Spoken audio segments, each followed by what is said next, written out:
आईबा दादूबा फरसाण केंद्र फाट्यावर तिथं रे. काका मग काय शात भात काय हाय का नाही? हाय की तर 10 गुंठ 5 गुंठ्यात फरसाणा केलाय आणि 5 गुंठ्यात मका चिवडा आहे. काय खटुकड्या आगाव पोट्याची बोलत्यात. बरं मी एक बोलू बघ. नको कोण म्हणले का तोंड धरले का काय?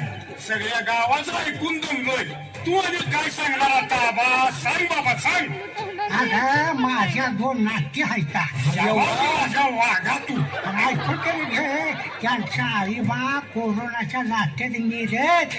तसल्या झपुक्यात आबा टिकलाय म्हणजे कौतिकच आहे म्हणायचं. तर काय अरे आतापर्यंत मीच त्यासनीच ताड केलंय. अरे वा. मला काय आता झेपना.